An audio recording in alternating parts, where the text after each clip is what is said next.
32 degrés, 90% d'humidité. Venez pas au Japon l'été.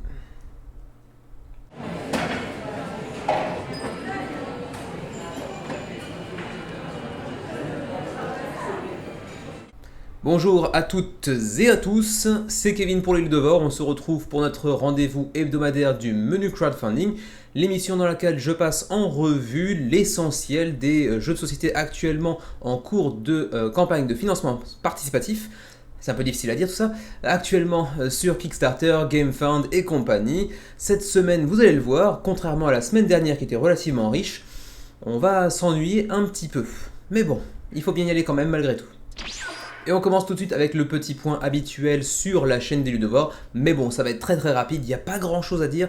Depuis quelques temps, on est quand même particulièrement occupés l'un comme l'autre, Xavier comme moi-même. Donc du coup, on se contente des deux menus hebdomadaires. Donc le menu plus sont suivis le mercredi.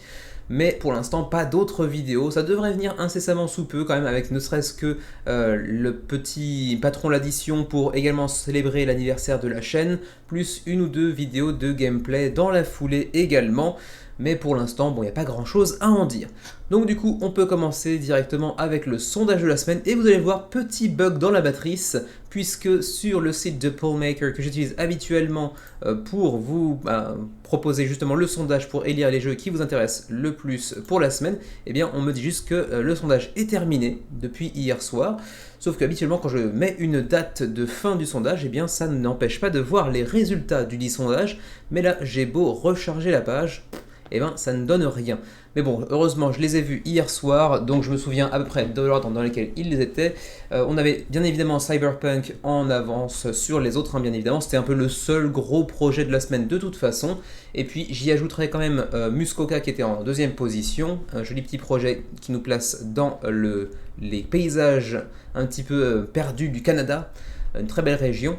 Et puis également j'y ajouterai un jeu que je n'avais pas mis dans le sondage à proprement parler parce que je l'avais oublié, alors que pourtant ça faisait quelques semaines qu'on en parlait. Il s'agit d'un projet français du côté de chez Ulule, et pour le coup je vous laisse un petit peu le suspense. Et ben du coup sans plus tarder, en vous laissant sur cette page vierge et parfaitement inintéressante, on va aborder les deux parties habituelles, à savoir les mentions honorables de la semaine et les gros projets de la semaine, mais il n'y en aura que deux, voire bon, allez, peut-être trois si je me force un petit peu.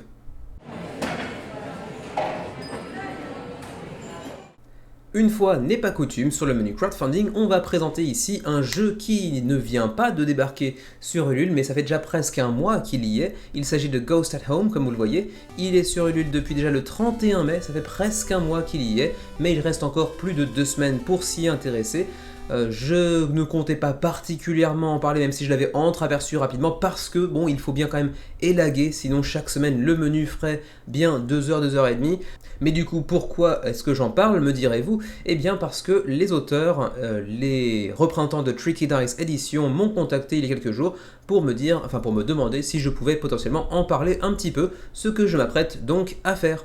Alors Ghost at Home, c'est un petit jeu très familial, comme vous le voyez avec 8 ans et plus, pour 2 à 4 joueurs, pour une durée de partie relativement courte, d'environ 20 minutes. C'est un jeu qui vous place dans une maison hantée, dira-t-on, une sorte de manoir hanté, pourrait-on plutôt dire, hein, sur 4 ou 5 étages comme ça. Vous avez été pris au piège dans une maison hantée, et le bruit et le vent se mêlent à des hurlements qui vous font frissonner. Les lumières ne semblent pas fonctionner, et l'obscurité enveloppe tout. La porte d'entrée et les fenêtres du bas sont fermées et vous ne pouvez plus sortir. Pourtant quelque chose vous dit que vous devez monter parce que vous pouvez vous échapper par l'étage supérieur. Serez-vous capable de le faire avant les autres joueurs? Pourrez-vous esquiver les fantômes qui croiseront votre chemin? Votre chat Max vous aidera-t-il à repousser les fantômes? Parviendrez-vous à vous échapper de la maison hantée? Voilà, je n'ai aucun talent de conteur et je pense que ça se retranscrit parfaitement dans cette parfaite démonstration.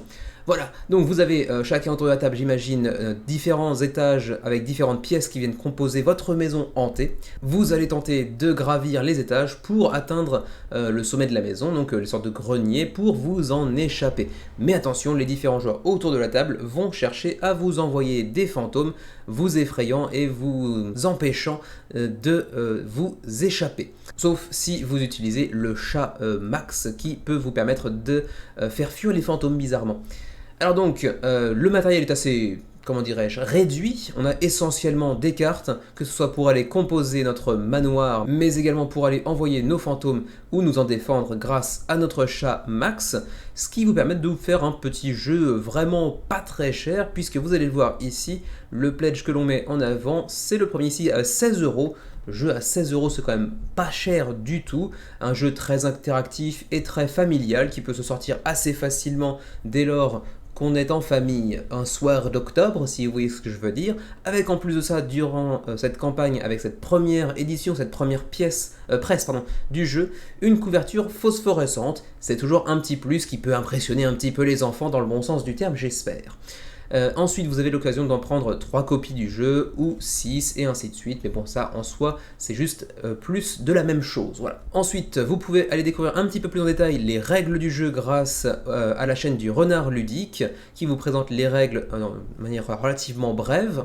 Et puis après, vous avez quelques autres vidéos que je n'ai pas encore consultées moi-même pour en apprendre un petit peu plus potentiellement sur le jeu. Et ma foi, c'est à peu près tout. On pourrait regretter un tout petit peu quand même que les règles du jeu ne soient pas mises plus en avant. On voit qu'elles sont disponibles ici, bien évidemment. Vous pouvez le télécharger pour en apprendre plus sur les règles et vous faire une première idée de comment ça se joue. Mais on aurait bien aimé quand même avoir peut-être une sorte de présentation imagée d'un tour de jeu, par exemple. Mais bon, vous pouvez quand même consulter les règles si ça vous tente. Voilà pour Ghost at Home, pour ce petit projet français sur Ulule qui pour l'instant manque encore un petit peu de financement. Il nous reste actuellement 16 jours pour atteindre les 1000 euros, ça devrait pouvoir se faire. Dites-moi si le jeu vous tente, si vous jouez régulièrement en famille avec vos enfants, vos neveux, vos nièces et quoi qu'est-ce, et puis éventuellement si le jeu pourrait vous intéresser. Allez, cette fois-ci, on commence véritablement la semaine avec les nouveaux projets, à commencer par Immunisation, ou Immunization en anglais j'imagine. Premier projet par Immunitarium, le bien nommé, hein, vraiment ils sont centrés sur des jeux apparemment à vocation scientifique et médicale. Mais malheureusement sur GameFound, ça prend pas tellement, vous le voyez, après quelques jours de campagne, 4 ou 5 me semble-t-il, et à 25 jours de la fin de la campagne, on est pour l'instant à moins de 50 backers pour Immunization et 2000 $ d'engrangés sur 10 000 nécessaires. Bon, ça casse pas 3 pattes à un canard pour être tout à fait honnête, et pourtant, si on se penche un tout petit peu sur le jeu, c'est pas inintéressant au demeurant. En plus de ça, comme vous le voyez ici, grâce au drapeau français, eh bien le projet est disponible en version francophone, raison de plus de s'y intéresser. C'est un jeu pour 1 à 4 joueurs, pour des parties d'environ 60 minutes, donc une petite heure, c'est relativement ramassé, ça se sort facilement en un corps. Comme vous le voyez, il y a une variante compétitive comme coopérative, mais également un mode solo, donc différents modes de jeu qui vous permettront d'aller explorer le jeu. Comme vous vous en doutez certainement grâce au titre, il s'agit ici d'aller développer, découvrir des vaccins et les commercialiser également. Et le faire est bien évidemment mieux que vos partenaires autour de la table qui seront, j'imagine, des industries pharmaceutiques qui, elles aussi, voudront tirer leur épingle du jeu, bien évidemment. Alors, regardons un petit peu de quoi ça parle. Vous allez donc découvrir des formules scientifiques pour créer vos propres vaccins. Vous allez ensuite chercher à acquérir différentes technologies et cartes d'expertise qui vous permettront d'aller faciliter et accélérer vos recherches. Ensuite, il vous faudra valider vos vaccins via le processus scientifique habituel, hein, bien évidemment via des études cliniques. Et ensuite, il vous faudra produire les vaccins et les vendre, bien évidemment, en essayant d'en tirer un maximum de profit à réinvestir par la suite pour acquérir encore plus de technologie, et ainsi de suite. Vous avez un peu compris comment ça marche. Pour nos amis francophones d'ici ici, vous pouvez aller directement sur le site de Immunitarium pour découvrir le jeu. L'essentiel des informations présentées durant la campagne de GameFound y sont présentes en français.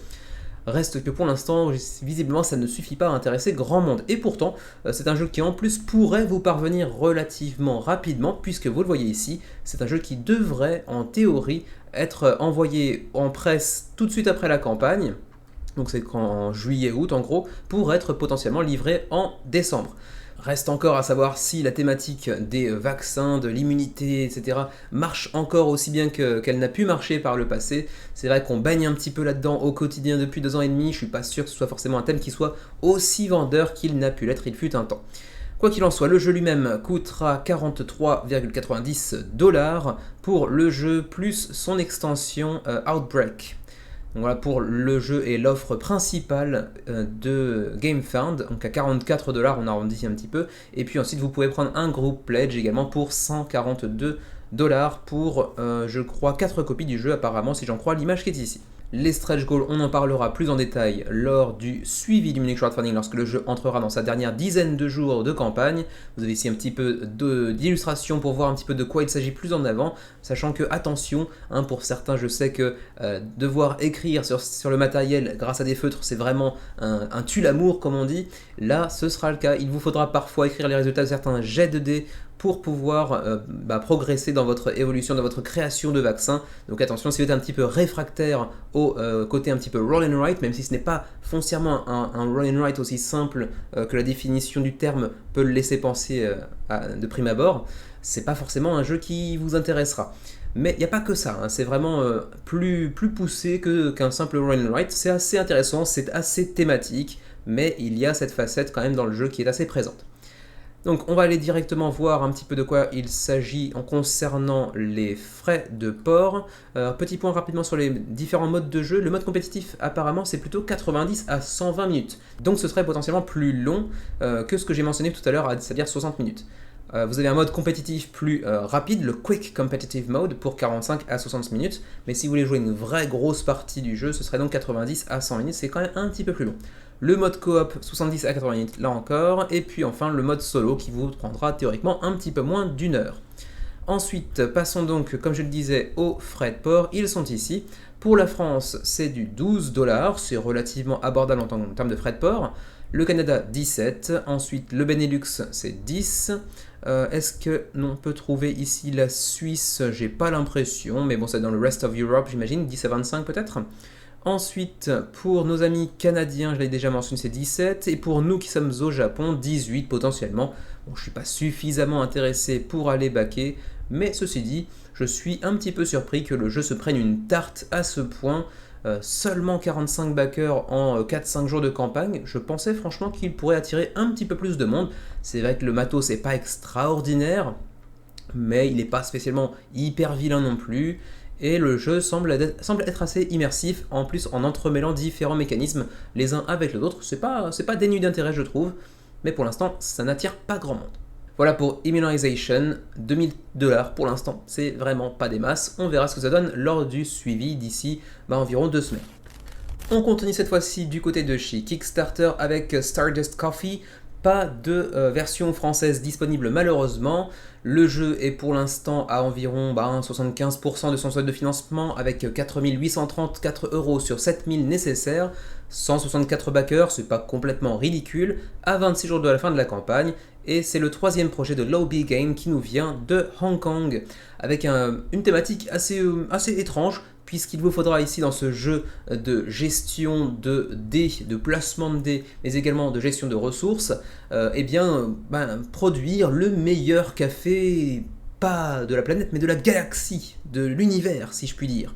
Donc oui, c'est assez spécial, parce qu'on va aller mêler, exploration intersidérale avec production de café.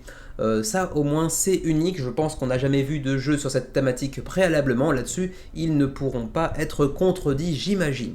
Alors vous allez, comme vous le voyez ici avec le plateau central, voyager à travers la galaxie pour aller, recueillir différentes ressources, différents ingrédients pour votre café sur différentes planètes.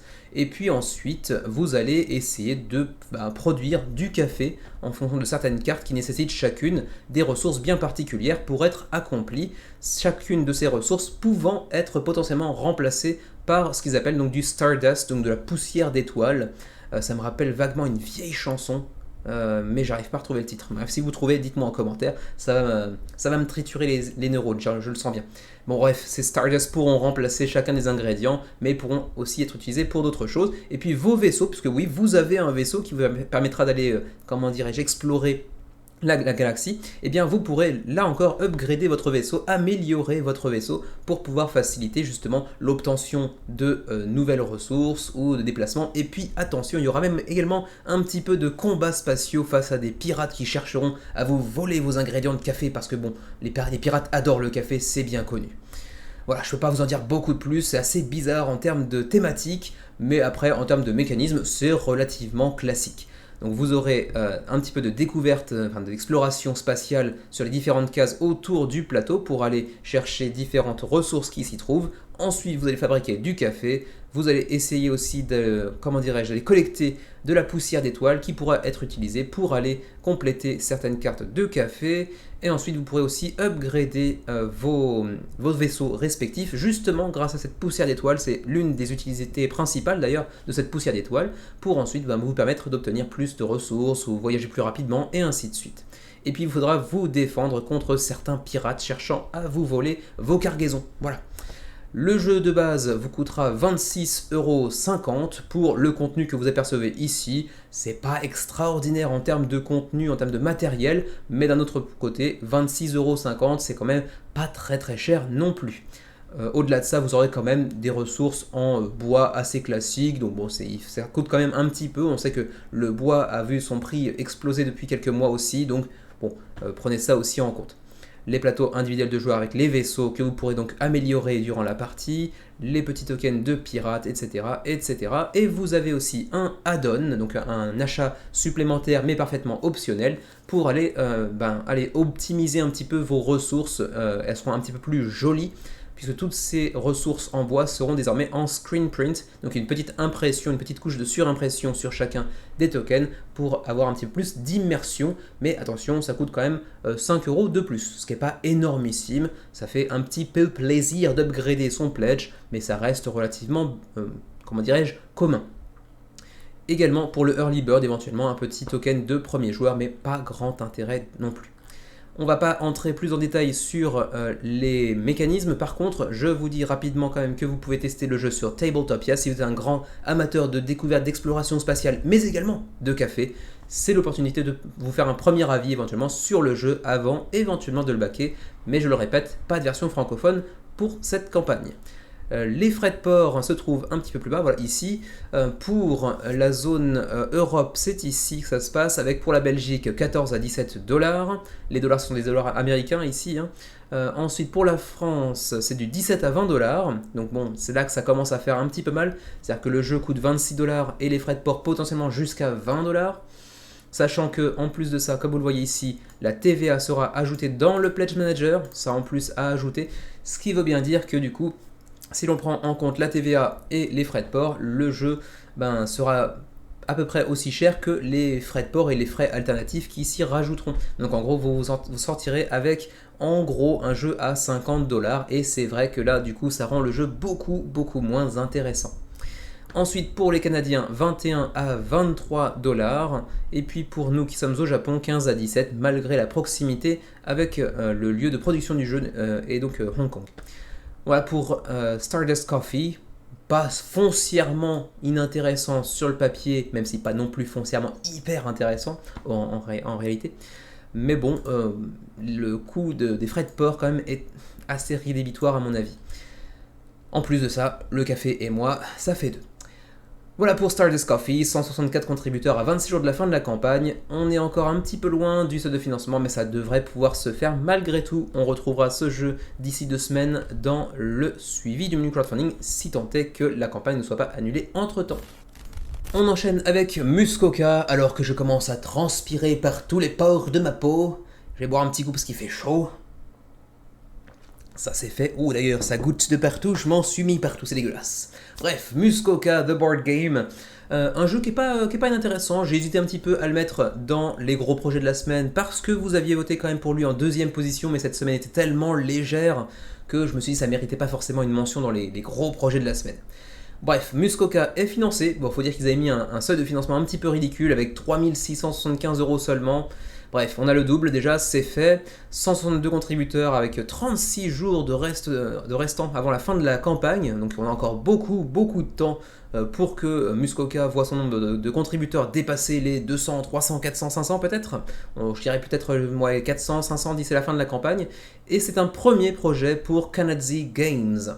Alors, Muskoka, c'est un jeu qui vous permet d'aller explorer la région du même nom, Muskoka, donc dans le Canada, un petit peu paumé dans la nature. C'est très beau, apparemment c'est une région remplie de jolis petits lacs, parmi lesquels vous pourrez vous déplacer d'ailleurs, hein. Il y aura des chemins de traverse, mais également des lacs que vous pourrez aller traverser pour aller atteindre d'autres lieux. Et puis en fait, il vous fera vous faire les meilleurs souvenirs possibles autour de la table dans cette belle région qu'est le Muskoka. Un petit jeu pour 20 à 60 minutes. J'imagine, vu la fourchette qu'on envoie ici, que ça dépend globalement des nombres de joueurs qui seront autour de la table, puisque vous pourrez jouer de 2 à 6 joueurs. Et c'est un jeu en plus de ça relativement familial et transgénérationnel, puisque vous pourrez jouer à partir de 8 ans et plus.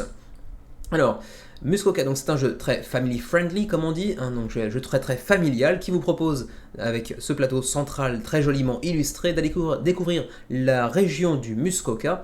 Il vous faudra donc prendre plusieurs chemins que vous voyez ici, hein, via des numéros et puis plein de petits symboles que l'on voit sur la carte également pour aller explorer la région, prendre des photos de paysages mais également de la faune locale, en utilisant différentes cartes d'exploration notamment et différents tokens avec un petit peu de gestion de ressources également. Alors vous le voyez ici, donc sur la carte on a plusieurs types d'icônes, hein, que ce soit sur la terre comme dans la partie plus aquifère de la région. Vous aurez un petit peu de cette collection, vous aurez également un petit peu d'exploration. Et en gros, si l'on en croit les différentes citations des différents influenceurs que vous pouvez apercevoir ici, le jeu nous donne quelques sensations qui pourraient le rapprocher de jeux tels que Catan par exemple, ou encore Ticket to Ride, donc Ticket to Ride qui s'appelle comment déjà en français, Les Aventuriers du Rail si je me souviens bien, donc, ou Catan, donc un jeu très très très familial, relativement facile à prendre en main, pas très long qui plus est. Le jeu vous coûtera 49$ durant ce Kickstarter contre 55 une fois qu'il atteindra les boutiques. C'est pas dit qu'il atteigne les boutiques de notre côté de l'Atlantique par contre. Enfin, nous ce serait le Pacifique, mais de votre côté de l'Atlantique, hein, vous m'avez compris. Donc ça en fait un jeu qui n'est pas spécialement vraiment bon marché, pourra-t-on dire, mais c'est pas non plus complètement exagéré. Ensuite 95 si vous voulez prendre 2 copies du jeu pour amortir un petit peu également sur les frais de port par exemple. Vous pouvez même aller commander jusqu'à 10 copies du jeu pour aller faire des cadeaux ou faire un pledge groupé pour amortir encore un peu plus sur les frais de port, mais également sur le prix à l'unité.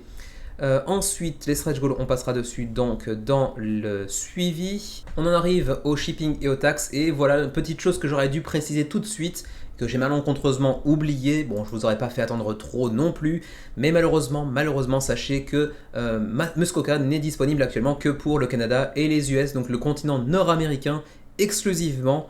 Les autres parties du monde pour l'instant ne sont simplement pas concernées par une potentielle livraison du jeu. C'est quand même assez dommage de créer un petit jeu comme ça aussi joli, qui prend plutôt pas mal même si ça manque beaucoup d'images de gameplay notamment, et ne pas pouvoir l'envoyer aux potentiels backers et donc se limiter grandement en termes de nombre de backers donc vers l'Europe par exemple, mais également vers l'Asie. Voilà, un petit peu dommage pour Muskoka, qui a quand même attiré 162 contributeurs. J'imagine que si l'Europe avait pu être intégrée dans les envois, on aurait certainement 200-250 contributeurs, mais bon, pour l'instant, malheureusement, ce n'est pas le cas. Donc voilà pour Muskoka, malheureusement uniquement disponible pour vos autres amis québécois ou éventuellement autres amis francophones qui nous regardent du côté des États-Unis ou du Canada.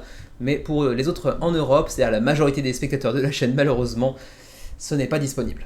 Et c'est à peu près tout pour les mentions honorables de la semaine. Je vous l'avais dit, il y en a très peu cette semaine, et encore moins pour les gros projets de la semaine, vous allez voir, ils sont au nombre de 2, et on commence tout de suite avec un petit projet français, pas piqué des hannetons. Et ce projet français dont je vous parlais à l'instant, eh bien il s'agit de Totemex, un petit jeu coopératif à la mécanique assez originale qui nous vient du Crapaud Céleste, drôle de nom pour une boîte d'édition, qui est déjà financé avec 4714€, ce qui n'est pas ridicule du tout du côté de chez Ulule, c'est quand même un assez beau score en quelques jours à peine, avec 137 contributeurs pour l'instant et 26 jours avant la fin de la campagne. Alors vous me direz, et vous aurez raison, si on était sur une semaine normale, j'aurais certainement présenté Totemix dans les mentions honorables parce que très clairement c'est là qu'est sa place avant tout. Mais on est sur une semaine tellement légère et le jeu est tellement sympa a priori en tout cas que je me suis dit allez soyons fous, présentons-le dans les gros projets de la semaine. Donc c'est un jeu qui nous vient de François Berdo avec des illustrations de Hervé Prat ou Hervé Prat avec le T qui se prononce ou pas, je ne sais pas très bien. C'est un jeu relativement abstrait dans lequel vous allez incarner donc différents totems d'animaux qui vous permettront d'aller résoudre un puzzle différent à chaque partie. Ça présente plutôt bien au niveau visuel. Alors voyons un petit peu l'introduction ici. Les civilisations premières avaient pactisé avec des animaux totems incarnant les forces de la nature. Aujourd'hui, celle-ci est menacée de toutes parts et vous avez la délicate mission de faire ressurgir ces forces primordiales afin de rétablir l'équilibre. 6 animaux totems à faire renaître pour rendre au monde sa forme originelle. C'est un petit jeu coopératif pour 1 à 6 joueurs, donc jouable en solo comme à 6 joueurs, c'est quand même un éventail de nombre de joueurs assez large, c'est assez sympa, et qui s'apparente à un puzzle dynamique dans lequel tous les joueurs vont jouer en simultané. Alors ça pourra plaire à certains comme déplaire complètement à d'autres, et donc il faut le savoir de prime abord, c'est pas forcément une mécanique qui plaît à tout le monde, c'est potentiellement assez clivant. Donc 1 à 6 joueurs, 25 minutes la partie, donc c'est un jeu qui se sort assez facilement et qui se range aussi rapidement pour 10 ans et plus. Donc vous avez ici une mécanique de jeu originale sans tour par tour, donc toujours on joue en simultané avec des tactiques asymétriques qui plus est. Donc ça peut donner un casse-tête assez méchant, même si l'on voit ici que c'est pour 10 ans et plus, il n'est pas impossible que je me fasse ridiculiser par mon neveu par exemple. Pour ceux qui recherchent un jeu d'ambiance un peu plus corsé que les party games habituels, le mode chrono saura les faire transpirer. J'ai actuellement ici pas besoin de ça pour transpirer, ceci dit. Et pour les familles, c'est un challenge à relever tous ensemble, et qui plus est, petit truc à signaler également quand même, un petit clin d'œil, petit coup de cœur, fabriqué en Europe, donc en plus on fait marcher le circuit local, écologique et engagé. Voilà, donc ça c'est un petit plus, c'est pas forcément ce qui en fait un bon jeu au demeurant bien évidemment, mais c'est un petit plus à signaler. Alors comment jouer? Eh bien donc c'est un jeu coopératif sans tour de jeu, je l'ai répété déjà 3-4 fois, mais il faut le répéter parce que c'est assez particulier, ça ne plaira définitivement pas à tout le monde. Un coopératif sans tour de jeu où tout le monde va jouer en même temps pour aller compléter le puzzle. Et donc tous les joueurs essayent ensemble de reconstituer la forme originelle du monde choisi en début de partie parmi celles que vous voyez ici. Y en aura-t-il plus? Peut-être, j'ai envie de dire certainement même, mais ça promet déjà une certaine rejouabilité. Voilà pour le déroulement de la partie, donc pas de tour de jeu disais-je, les joueurs ne jouent pas à leur tour successivement, mais chacun est libre de jouer ses actions quand il le désire, alternativement ou même en même temps que les autres joueurs. Pour effectuer une action, défaussez un cube d'une de vos cartes totem dans votre réserve. Vous avez différentes actions potentielles comme vous déplacer ou activer un pouvoir. Les pouvoirs dépendront en partie des animaux totems qui seront donc situés sur la table, par exemple l'ours, la panthère, la chauve-souris, l'oryx, l'aigle ou la tortue, chacun ayant un pouvoir asymétrique. Par exemple, l'ours permettra d'empiler ou de désempiler les terrains, alors que la panthère permettra de piocher une carte animale token, et ainsi de suite. Chaque animal donc aura son propre effet, son propre pouvoir. Vous aurez également la version standard et la version chrono qui a été mentionnée un petit peu plus tôt, ce qui vous permettra d'aller renforcer un petit peu le challenge et de rendre ça plus stressant également parce qu'il y aura un chrono. Donc, vous voyez un petit peu l'aperçu visuel du jeu, ça présente plutôt bien, il y a plein de couleurs, c'est assez joli. On aura des placements de tuiles, de la pose de cartes également dessus, c'est plutôt sympa sur le papier. C'est assez joli en tout cas. Le matériel, on aura donc 36 tuiles de terrain, 6 pour chacun des lieux, avec les océans, les montagnes, les cavernes, les ciels, enfin le ciel mais avec un S quoi, les déserts et les jungles. Ensuite vous avez les 6 animaux totems, chacun étant composé d'une carte centrale ainsi que de 6 cartes qui leur sont périphériques. Ensuite 4 dés, donc un dé de catastrophe que vous voyez ici et 3 dés de terrain. Ensuite 6 pions totems en bois peint, 50 cubes d'action qui ont été mentionnés un peu plus tôt, et puis des aides de jeu. On aurait pu apprécier un plus grand nombre d'aides de jeu, on peut jouer jusqu'à 6, mais il y aura uniquement 3 aides de jeu. Bon, ça c'est un petit peu dommage, mais bon, c'est pas très important. J'imagine qu'après 1, 2, 3 parties, on connaît les règles par cœur, mais bon, quand même. Et puis donc, ma foi, c'est à peu près tout. On peut rapidement passer sur les stretch goals, puisqu'on les retrouvera lors du suivi du menu crowdfunding d'ici quelques semaines. Il y en aura certainement quelques-uns de débloqués en plus. Et puis pour ceux qui potentiellement voudraient voir un petit peu à quoi ça ressemble plus dans le détail en termes de règles notamment, vous pouvez aller consulter la vidéo du renard ludique à nouveau comme dans un autre jeu aujourd'hui, ou encore la vidéo de Tu joues ou quoi. Ensuite il y a aussi le proto qui est actuellement jouable sur TTS semble-t-il, puisque c'est clairement la présentation de Tabletop Simulator que l'on voit ici, mais également sur Tabletopia d'ailleurs, testable dans les deux cas. Donc on a aussi une vidéo de Explique-moi ça par exemple. Donc beaucoup de propositions de vidéos pour aller vous faire une opinion un peu plus enrichie, un petit peu plus avertie du jeu. Et ma foi, c'est à peu près tout pour TotemX. On peut quand même aller rapidement voir le prix du jeu, puisque je ne l'ai pas encore mentionné. Le jeu de base vous coûtera 28€, plus bien évidemment tous les stretch goals qui seront potentiellement débloqués au fur et à mesure de la campagne. On en reparlera bien sûr, j'ai du mal aujourd'hui avec la chaleur, excusez-moi. On en reparlera bien sûr lors du suivi du menu crowdfunding dans quelques semaines. Et puis aussi le gros plus de chez Ulule, quand même généralement sur Ulule, les frais de port sont déjà inclus. Et ça c'est un gros plus, puisque vous avez ça de moins à réfléchir, le prix qui est affiché, c'est le prix que vous paierez. Et c'est tout. Ensuite, vous avez un autre pledge qui est mis en avant à 50€ pour avoir 2 boîtes du jeu pour 50€ au lieu de potentiellement 56 si vous les prenez à l'unité. Donc c'est l'occasion d'aller vous regrouper à 2 ou potentiellement à plus pour faire des petits pledges groupés. Enfin, des petits pledges groupés à 2, puisque du coup, dès qu'il s'agit d'aller chercher plus de boîtes, par exemple 6 ici, c'est plus de l'offre boutique, donc je pense que ce n'est pas disponible pour un individu seul, j'imagine, à moins qu'il soit représentant d'une boutique. Je ne sais pas si l'offre est accessible aux gens qui n'ont pas de boutique, mais ça pourrait être assez sympa de le proposer éventuellement. Donc 6 boîtes pour 90€. Ce qui fait la boîte à 15€, c'est vraiment pas très très cher. Je doute que ce soit possible de faire un pledge groupé pour des individus n'ayant aucun rapport avec les boutiques. Mais bon, quand même. Voilà pour TotemX. Pour l'instant, le projet est financé. Le jeu se porte plutôt bien. 137 contributions chez Ulule en 3-4 jours à peine. C'est plutôt un très joli score. Et il faut dire que le jeu bénéficie quand même d'une direction artistique assez sympa. Vous me direz ce que vous en pensez. Un petit puzzle coopératif, asymétrique et en simultané. Je suis très clairement pas le cœur de cible, mais je reconnais que ça peut avoir une promesse assez intéressante en termes de gameplay. J'en suis approximativement à 35 minutes d'enregistrement au moment où j'aborde Cyberpunk 2077 Gangs of Night City, le jeu de société.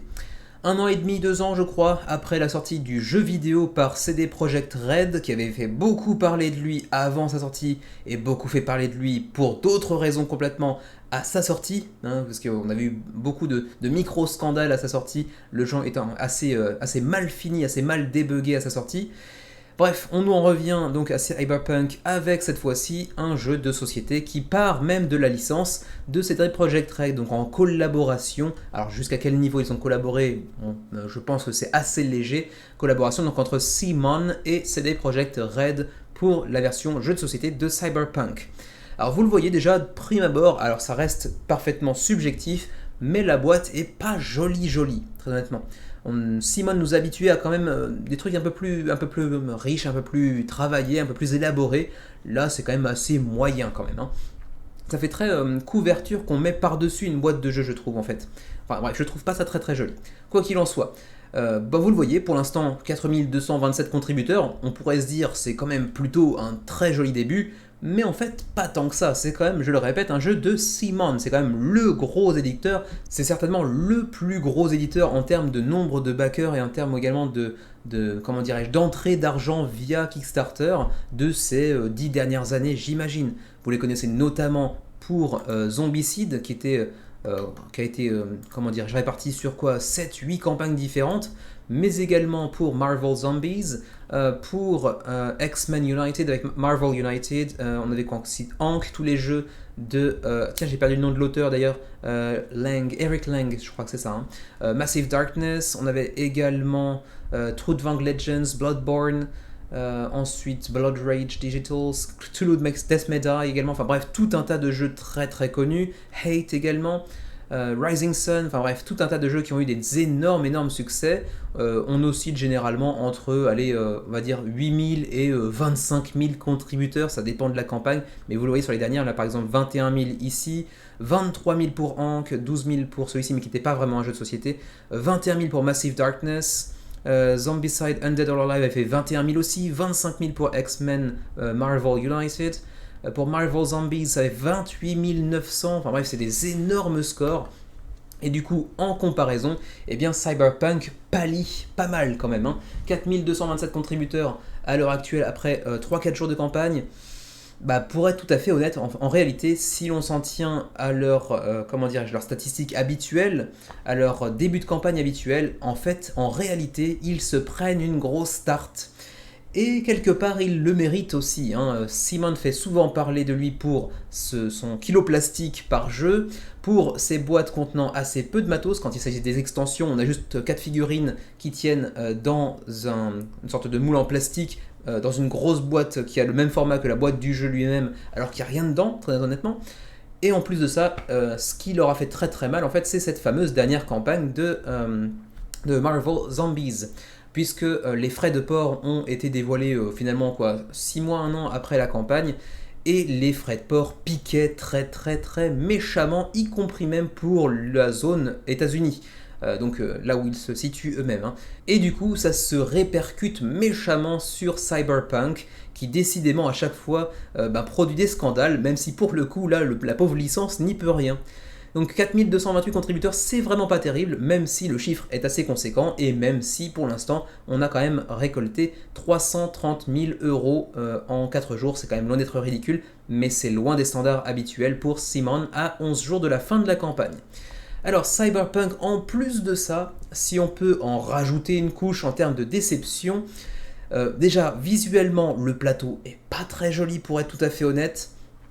Un jeu dans l'univers de Cyberpunk avec très très très peu d'aspect narratif. C'est pas un jeu en campagne du tout. Il y aura des stories comme ils appellent ça, mais ces fameuses stories ne vont pas vraiment apporter de narration à proprement parler au jeu. C'est pas quelque chose qui va vraiment entrer dans les mécanismes principaux du jeu. Et au-delà de ça, donc je le disais, le plateau est pas très joli. Les miniatures sont assez, disons, sujettes à caution, c'est pas magnifique du tout. On verra qu'il y a des petits problèmes de proportion, notamment sur certaines miniatures. Et puis surtout, ça reprend également beaucoup d'un autre jeu de Simon paru il y a 5 ans environ, à savoir Le Parrain. Alors si vous n'avez jamais joué à ce jeu, d'ailleurs c'est mon cas, c'est peut-être l'opportunité de jouer avec un thème qui vous tente plus potentiellement, même si moi je serais finalement plus tenté par Le Parrain que par Cyberpunk en réalité. Mais si vous avez déjà joué au Parrain, Cyberpunk va vous sembler très très similaire. On est sur un jeu de contrôle de territoire, alors bien évidemment des factions différentes pour chaque joueur, il y aura de la symétrie, on reste sur un jeu avec quand même derrière Eric Lang à la production des mécanismes, etc. Donc c'est quand même des grands noms derrière, on part pas sur quelque chose qui va vraiment raser les pâquerettes, mais on est sur quand même du déjà vu et pour ce qui n'est pas encore vu, du pas terrible. Donc bon, 1 à 4 joueurs, donc un mode solo disponible pour 14 ans et plus, et des parties de 90 à 120 minutes. On peut directement passer au How to Play, donc comment va se jouer ce fameux Cyberpunk 2077. Et bien d'abord on va commencer par choisir une story, donc choisir une histoire parmi celles présentes dans la boîte. Alors c'est effectivement le petit aspect, le petit ajout narratif par rapport au Parrain qui peut être assez intéressant. Et c'est vrai que même mécaniquement, c'est pas dénué d'intérêt, puisque vous allez choisir une histoire et les actions, enfin vos actions, les actions des joueurs autour de la table, vont aller dicter l'évolution de cette histoire au fur et à mesure que la partie se déroule, et les objectifs vont être amenés à être évolutifs, à être changés, à évoluer au cours de la partie en fonction de vos actions. Et ça, c'est relativement intéressant. Vous allez pouvoir contrôler un des différents gangs de Night City. Vous les voyez ici, les 4, mais il y en aura bien sûr d'autres via des extensions, vous vous en doutez. On en parlera un peu de chacun par la suite, bien évidemment. Vous pourrez ensuite aller activer les unités de votre gang sur les différentes parties de la carte, sachant que vous aurez dans chaque gang 3 types d'unités, 3 types de membres de gang. Vous aurez les solos, qui vous permettront bien évidemment d'aller attaquer différents districts, sont en gros ceux qui vont vous permettre de vous foutre sur la tronche les uns les autres, en gros ceux qui sont spécialistes dans le combat. Ensuite vous aurez les techies, qui sont les experts de la technologie, qui vous permettront d'aller construire des drones ou d'aller les envoyer en éclaireur sur différentes zones de la carte pour en découvrir des opportunités qui pourraient s'offrir à vous dans le courant de la partie. Ou enfin vous pourrez utiliser les netrunners, qui eux vous permettront d'aller infiltrer les corporations et les tréfonds du net pour obtenir différents bonus. Alors vous le voyez, on a également bien évidemment les personnages du jeu vidéo qui sont disponibles, y compris celui qui était à l'effigie de Keanu Reeves, qui sera présent dans le jeu. Et ce sont donc ces Edge Runners qui vous permettront, en tant que mercenaires, de vous prodiguer certains bonus assez puissants dans le jeu pour aller renverser le cours de la partie potentiellement avec donc chacun de ces personnages, chacun de ces mercenaires qui aura bien évidemment des capacités qui lui seront propres et qui seront uniques. Ensuite, vous pourrez gagner de la street cred, donc comment dirais-je, de la réputation dans la rue pour l'emporter, puisque ce seront en fait les points de victoire du jeu. Alors, le pledge de base, c'est le Edge Runner Pledge à 110$. Oui, le pledge d'entrée pas donné, mais bon, on est habitué avec Simon, là-dessus, rien de très choquant. Les gangs dans la boîte de base, on a les Tiger Claws, que vous voyez ici avec donc leur Netrunner, leur Taki et leur Solo. Ensuite, on a les Valentinos avec les mêmes fonctions évidemment, un Netrunner, Solo, Taki, vous avez là un petit peu l'habitude, c'est la même chose pour chacune des factions. Ensuite, les Maelstrom qui sont assez dégueulasses. Et on a les Voodoo Boys qui eux sont plus orientés personnages afro-américains, j'ai l'impression. On a ici plus des Latinos, ici peut-être plus des Asiatiques, bon, je sais pas vraiment si ça a son importance dans le jeu. Et ensuite, on a les différents Edge Runners avec bien évidemment leur miniature appropriée, avec par exemple ici Johnny Silverhand, la star du jeu vidéo, puisque c'est le personnage de Keanu Reeves. Et on peut déjà apercevoir avec les différentes miniatures ici que les proportions des miniatures sont assez étranges, sont assez bizarres. Ça me semble pas très bien équilibré. Mais en même temps, c'est pas la première fois que Simon fait des miniatures un petit peu de ce genre-là. Donc les différents personnages que l'on peut voir notamment dans le jeu vidéo, plus certainement d'autres, j'imagine. N'ayant pas joué au jeu vidéo, je ne sais pas lesquels étaient présents et lesquels ne l'étaient pas. Ensuite, le plateau central, avec donc ce plateau pas hyper folichon, c'est pas très joli pour être honnête. Alors certes, c'est assez lisible, hein, chaque zone a sa propre couleur par exemple, mais c'est pas très joli. Ensuite, les différents plateaux de gang, donc les plateaux individuels, avec des parties que vous pourrez faire évoluer bien évidemment, avec de la symétrie également. Ensuite, on aura des cartes de combat avec des améliorations physiques, bien évidemment. On est dans le monde de Netrunner, quand même, enfin pas de Netrunner, mais de Cyberpunk. Donc, bien évidemment qu'il y aura des améliorations physiques, comme des lames, etc. Ensuite, les cartes de Edge Runner, donc ces fameux mercenaires que vous pourrez engager, des cartes d'opportunité, ensuite des petits disques pour y loger les miniatures, des dés, un tas de tokens dans tous les sens. Ensuite, les fameuses stories qui vous permettront donc de commencer une partie avec un petit aspect narratif qui va être évolutif au fur et à mesure de la partie en fonction des actions que vous accomplirez. Ensuite, on a ici le matos pour le mode solo. Ensuite, on arrive aux différents Edge Runners qui seront ajoutés en tant qu'exclusivité Kickstarter. Alors là, je pense que par contre, ce sont les Edge Runners qui sont ajoutés grâce aux Stretch Goals. On a notamment V, qui est le personnage principal du jeu vidéo dans sa version masculine et féminine. Et puis ensuite, tout un tas d'autres personnages qui, j'imagine, sont plus ou moins présents dans le jeu vidéo et qui sont ajoutés au fur et à mesure de la campagne, le prochain étant Big Joe par exemple. On aura aussi d'autres exclusivités Kickstarter, par exemple la variante avec V, donc le personnage principal du jeu vidéo, mais également la carte d'histoire Reform Time, et puis également le module Trauma Team. Alors je ne sais pas très bien à quoi ça correspond, il faudra un petit peu chercher par vous-même. Vous avez le livret de règles disponible ici, mais en anglais, attention. On a également quelques vidéos de gameplay, mais généralement en anglais là aussi.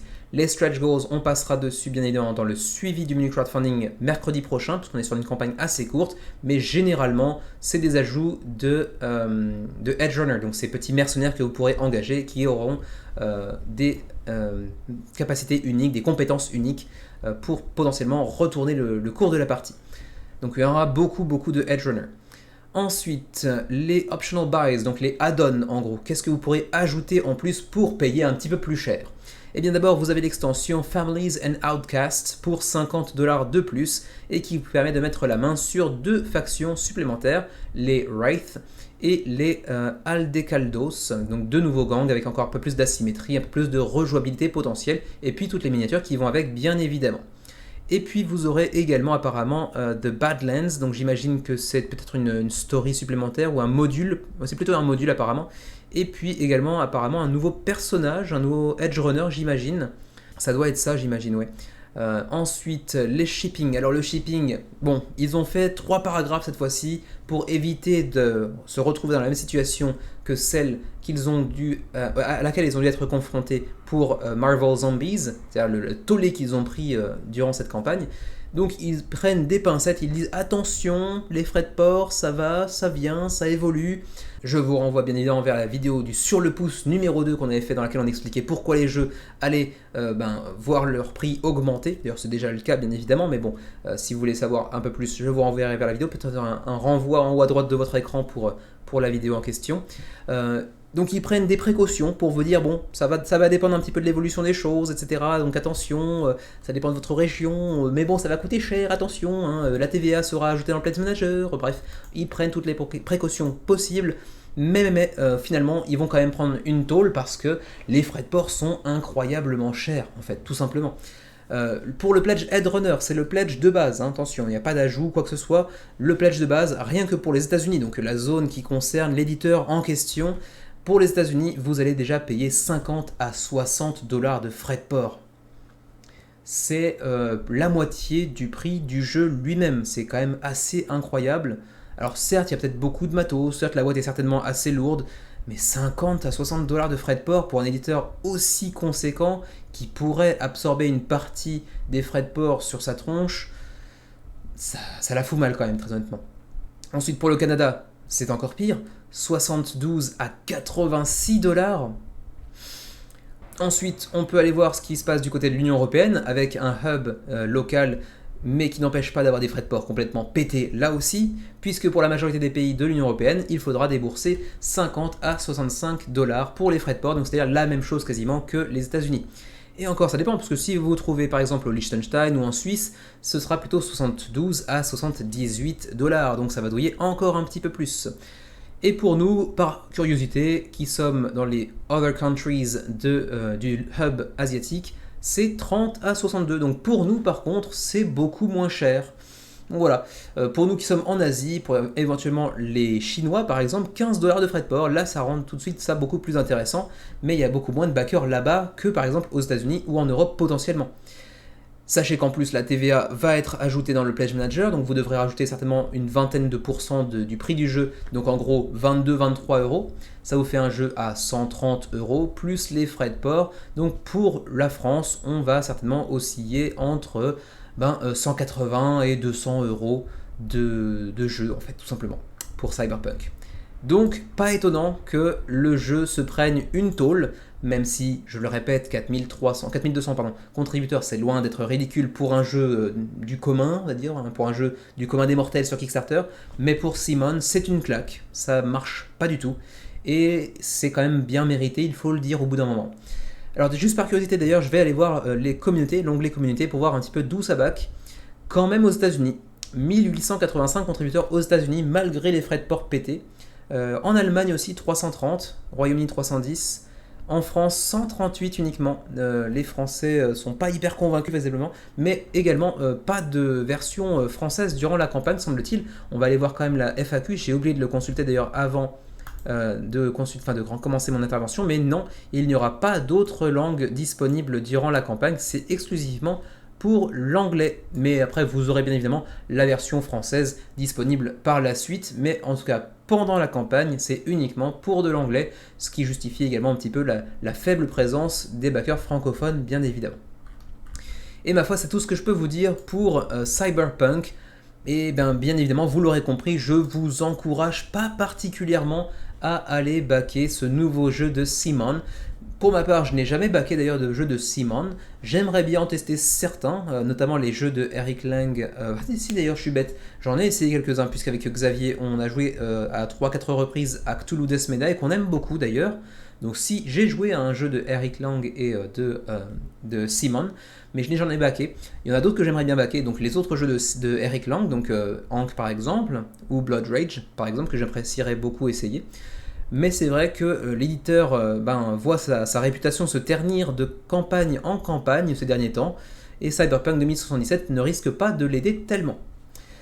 Donc voilà, c'est à peu près tout pour Cyberpunk, et c'est également à peu près tout pour cette semaine d'ailleurs. Le menu crowdfunding s'achève ici sur une campagne de Cyberpunk pas dénuée de tout reproche, pas exempte de tout reproche.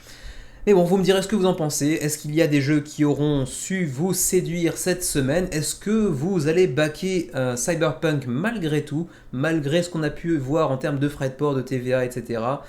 moi c'est vrai que ça me repousse encore plus que de raison. Même si je n'étais pas particulièrement intrigué par le jeu a priori, au préalable, mais là vraiment ça m'a convaincu de pas y aller, quoi, hein, très clairement. Et je pense que là, Simon va commencer à souffrir en termes de réputation également, donc il va falloir quand même qu'ils songent à revoir un petit peu leur approche, leur stratégie sur Kickstarter. Ma foi, c'est à peu près tout pour cette semaine. Vidéo de moins d'une heure, je crois que c'est la première fois depuis l'histoire du menu crowdfunding qu'on va faire une vidéo de moins d'une heure. Donc voilà, je ne sais pas quoi vous dire de cette information, il n'y a pas grand chose à ajouter. J'espère juste que de votre côté, la vague de chaleur est finie. Il me semble qu'en France, c'est plus ou moins calmé maintenant. Maintenant, c'est notre tour de manger assez méchamment la chaleur et la moiteur bien dégueulasse du Japon dans l'été. Du coup, sans plus tarder, on va s'arrêter là pour aujourd'hui. Vidéo de moins d'une heure quand même. Je me félicite, je m'auto-congratule bien évidemment. Et avant de terminer quand même, je vous renvoie vers le sondage de la semaine prochaine. Vous verrez qu'il y aura quelques jeux assez intéressants, dont la campagne de la version francophone de Vindication, pour laquelle Nyx a fait un trailer vraiment pas piqué des hannetons là encore. Donc je vous renvoie vers son petit trailer vraiment fun. Et puis nous on se retrouve très prochainement, ne serait-ce que pour le menu crowdfunding de la semaine prochaine avec Vindication bien évidemment, mais également pour le suivi du menu crowdfunding mercredi prochain. D'ici là, portez-vous bien, jouez bien surtout, et à la prochaine.